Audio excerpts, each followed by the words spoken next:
क्या तुम्हारा भी सपना है कि तुम्हारे नाम के आगे डॉक्टर लगा हो और तुम्हारे नाम के पीछे एम्स या फिर आईआईटी दिल्ली, आईआईटी मुंबई जैसे टैगलाइंस लगे हों और तुम अपने इस ड्रीम को फॉलो करके परस्यू करना चाहते हो?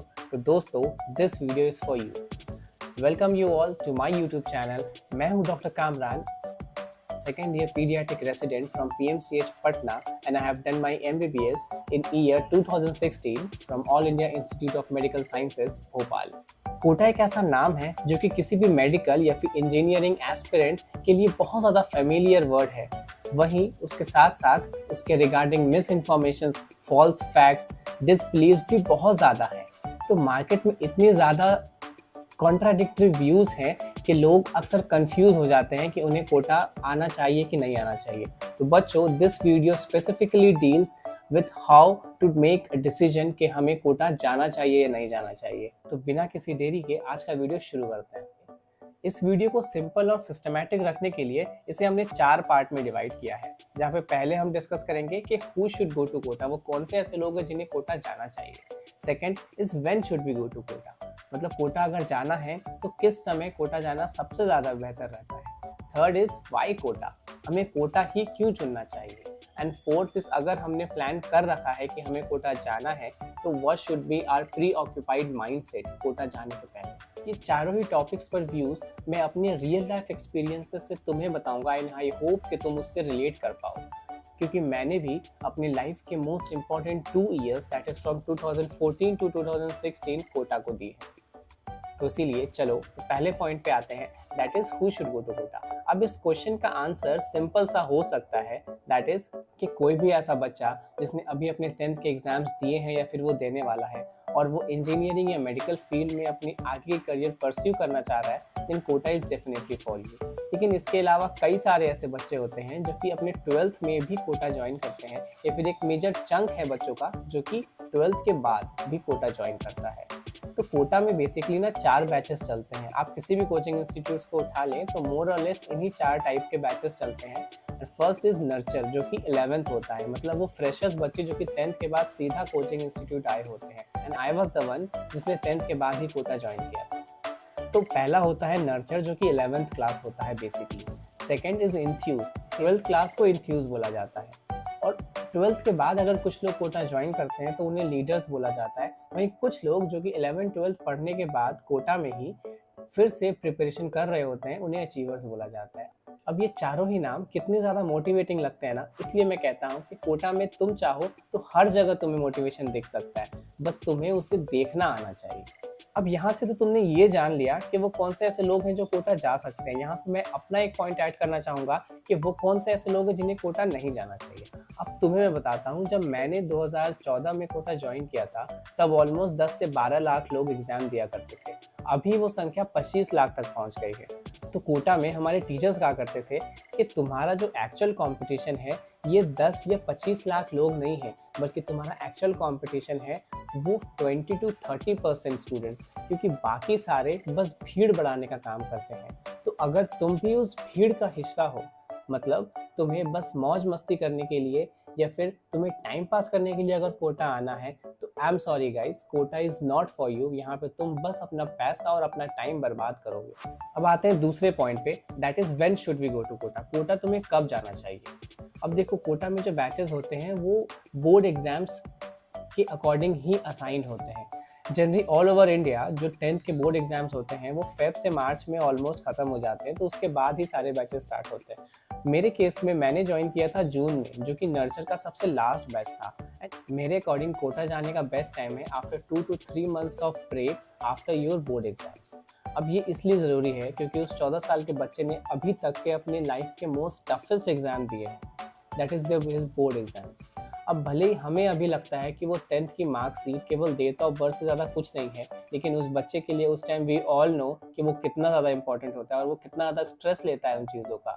तो डेफिनेटली उस स्ट्रेस को रिलैक्स करने के लिए उसे कुछ टाइम चाहिए, और ये टाइम बहुत ज़रूरी होता है। अब हमें ये भी पता है कि 10th के बाद फ्रेंड्स भी सेपरेट हो जाते हैं, तो वो कुछ आखिरी मंथ्स होते हैं जब हम साथ होते हैं अपने फ्रेंड्स के, तो हमें वो लाइफ भी बिल्कुल फुल्ली जीनी चाहिए। और ये 3 से 4 महीने इस चीज़ में भी हमें हेल्प करता होते हैं ताकि हम अपने स्ट्रीम, अपने फ्यूचर करियर के रिगार्डिंग थोड़ी ओरिएंट हो जाएं। ये तो हो गई 10th के बोर्ड्स की बात। इसके अलावा इवन 12 बोर्ड्स के बाद भी सिमिलर सिचुएशन होती है, बट वहाँ पे एक पॉजिटिव पॉइंट होता है कि वहाँ पे हमें स्ट्रीम के रिगार्डिंग ज़्यादा सोचना नहीं पड़ता, क्योंकि हमने अपने माइंड सेट में अपनी स्ट्रीम ऑलरेडी अभी तक डिसाइड कर ली होती है, क्योंकि 11th-12th हम उसी के अकॉर्डिंग स्पेंड करते हैं। और ये प्रिंसिपल मैंने अपने पूरे 2 साल के कोटा के लाइफ में भी फॉलो किया है कि जनरली कोटा में जो टेस्ट होते हैं वो संडे के दिन होते हैं और 9 से 12 के बाद हम फ्री होते हैं। तो आई ऑलवेज मेक श्योर कि वो संडे मैं पूरी तरह खुद को दूं और मैं वो सारे एक्टिविटीज़ करूं जो कि मुझे करने अच्छे लगते हैं। तीसरा पॉइंट आता है वाई कोटा।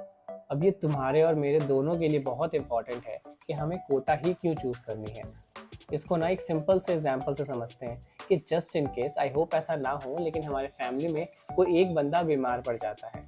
अब उसके ट्रीटमेंट के लिए हमारे आसपास कई ऐसे डॉक्टर्स हैं जो कि उस फील्ड में स्पेशलिस्ट हैं, लेकिन फिर भी हम कौन से डॉक्टर को प्रेफर करेंगे ये किस पर डिपेंड करता है। I know the answer is वो डॉक्टर जो कि एक्सपीरियंस्ड हो, मतलब जिनके ईयर्स ऑफ एक्सपीरियंस ज़्यादा हो या फिर उन्होंने ज़्यादा पेशेंट्स देखे हो, ज़्यादा पेशेंट्स ट्रीट किए। तो वही सेम कंडीशन यहाँ पे भी लागू होता है कि Kota has seen the maximum number of students. Kota ने मैक्सिमम नंबर ऑफ स्टूडेंट्स की स्टोरी बिल्डअप करी है, उनके करियर स्टोरीज फॉर्म करे हैं। तुम अभी भी किसी भी कोटा के घरों में जाते हो तो तुम देखोगे कि ग्राउंड फ्लोर छोड़ करके बाकी सारे फ्लोर्स पे केवल स्टूडेंट्स ही रहते हैं, और इनफैक्ट उस घर की इकोनॉमी, उस घर का इनकम भी उन बच्चों के रेंट से ही आता है। तो एक ऐसा शहर जहाँ की इकोनॉमी ही एजुकेशन पर बेस्ड हो, वहाँ का जो रीडेवलपमेंट है वो भी इसी आधार पर हो रहा है कि कोटा अपने educational hub of the country वाले पोजीशन को सस्टेन कर सके। कोटा में ना तुम्हें एक कॉम्पिटिटिव माहौल मिलता है, मतलब इतने सारे बच्चे जब एक साथ पढ़ते हैं और हर महीने एग्जाम्स होते हैं और उसके रिजल्ट्स डिस्प्ले होते हैं, तुम्हें अपना स्टैंड पता चलता है, तुम कहाँ पे स्टैंड करते हो और तुम दूसरों से कितना आगे कितना पीछे हो। ऑल्दो प्रैक्टिकल लाइफ में ये चीज़ें उतनी मैटर नहीं करनी चाहिए कि तुम किससे कितना आगे कितना पीछे हो, बस with respect to competitive exams ये चीज़ें बहुत ज़्यादा मैटर करती है। इसीलिए वैसे इन्वायरमेंट में अगर हम बिल्डअप होते हैं, वैसे इन्वायरमेंट में हम कम्पीट करते हैं, तो ये हमारे एग्ज़ाम के लिए बहुत ज़्यादा एफिशिएंट होता है। Coming to the fourth point is, अगर तुमने कोटा जाने का प्लान कर लिया है तो तुम्हारा क्या माइंडसेट होना चाहिए। अब इसको ना एक बड़ी सिंपल से एग्जांपल से समझते हैं कि कोटा में हमारे टीचर्स ने ये बताया करते थे कि अगर तुम किसी भी क्लास को अटेंड कर रहे हो तो मेक श्योर कि तुम उस टॉपिक के बारे में पहले से कुछ भी नहीं जानते हो, और अगर कुछ भी जानते हो तो उस टाइम के लिए उसे अपने दिमाग से इरेज कर दो, क्योंकि अगर तुम एम्प्टी माइंड से किसी चीज़ को लर्न करते हो तो तुम्हारी ग्रैस्प करने की एफिशिएंसी बहुत ज़्यादा हो जाती है। वहीं अगर तुम्हारे माइंड में ऑलरेडी 10 पॉइंट उस टॉपिक के रिलेटेड प्रेजेंट होंगे जो कि तुमने इधर उधर से कहीं ना कहीं से पढ़ रखा होगा, तो ऑल्दो 5 पॉइंट्स पे तुम हो सकता है कि कोरिलेट कर जाओ, वो एफिशिएंसी को बढ़ाएगा, लेकिन नेक्स्ट 5 पॉइंट्स में तुम कॉन्फ्लिक्ट करोगे, तुम कॉन्ट्राडिक्ट करोगे उन पॉइंट से, और इसके चक्कर में जो कन्फ्यूजन पैदा होगी वो तुम्हारे 45 से 1 घंटे के लेक्चर का आधा टाइम ले जाएगी। और वहीं पे आते हैं फिर ये अननेसेसरी के डाउट्स। अब ये हम सब जानते हैं कि हमारे स्कूल से कॉलेज के क्लासेस में एक ना एक ऐसा बच्चा होता था जो कि अननेसेसरी के डाउट पूछा करता था। अब उसके कारण पूरी क्लास डिस्टर्ब होती थी और फ़ायदा किसी का नहीं होता था। इसी फंडे को हम इस जगह अप्लाई करके देखते हैं कि आजकल सोशल मीडिया की अवेलेबिलिटी इतनी ज़्यादा अच्छी हो गई है जो कि 8 साल पहले नहीं थी, तो हमें इसके रिगार्डिंग ज़्यादा नॉलेज नहीं था। लेकिन अब कई ऐसे YouTube के थंबनेल्स हमें दिखते हैं क्योंकि कुछ इस टाइप के होते हैं कि exposing the reality of Kota business models, exposing the reality of business industries, और ऐसे बहुत सारे। तो ये सारे जो नेगेटिव वीडियोस होते हैं, अगर कोई इन्हें बार बार देखता है तो ये एक नेगेटिव इमेज बना रहे हैं कोटा के रिगार्डिंग। तो तुम कोटा पहुंच जाते हो इन नेगेटिव थॉट्स के साथ, तो तुम चाह करके भी एक ट्रस्ट बिल्डअप नहीं कर पाओगे अपने टीचर्स से, अपने कोचिंग इंस्टीट्यूट से, और तुम्हारे माइंड में हमेशा यही चलता रहेगा कि अरे ये तो बस पैसा कमाने के लिए हमें as a guinea pig use कर रहे हैं, and this definitely going to affect your rank. वहीं दूसरी तरफ कुछ ऐसे वीडियोस आते हैं जो कि क्लेम करते हैं कोटा एक बार आ जाओ and you are going to be among the top rankers, तुम्हारा AR1 ही आ जाएगा। अब ये जनरली कोचिंग इंस्टीट्यूट्स ही प्रमोट करते हैं, लेकिन इसका भी एक नेगेटिव इम्पैक्ट है, क्योंकि यहाँ पे अगर कोई बच्चा इसे रिलीजियसली फॉलो करता है तो अपने माइंड में एक धारणा बना लेता है कि उसे कोटा जाना है और टॉप ही करना है।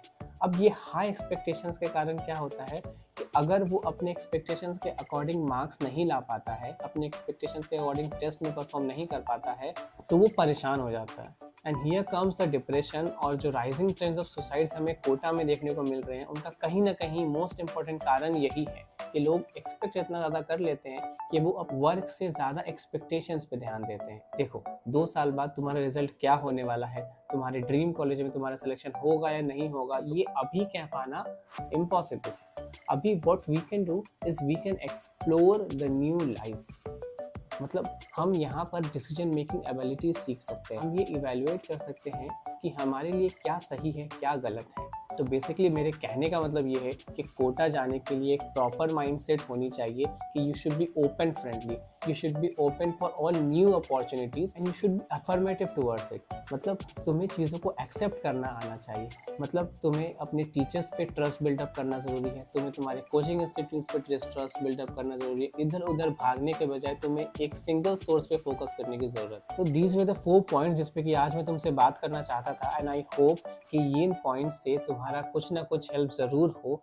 एंड कोटा की जर्नी अगर तुम स्टार्ट कर रहे हो तो उसमें थोड़ा सा योगदान मेरा भी हो। तो मिलते हैं अगले वीडियो में, लेकिन उससे पहले अगर तुम्हें ये वीडियो थोड़ी सी भी अच्छी लगी हो तो please consider to subscribe the channel and like and share to your known ones, ताकि उनका भी थोड़ा भला हो सके। एंड कमेंट डाउन कि और कौन से ऐसे टॉपिक्स हैं जिस पर तुम चाहते हो कि we should make video. Till then, thank you so much guys, stay healthy, stay young.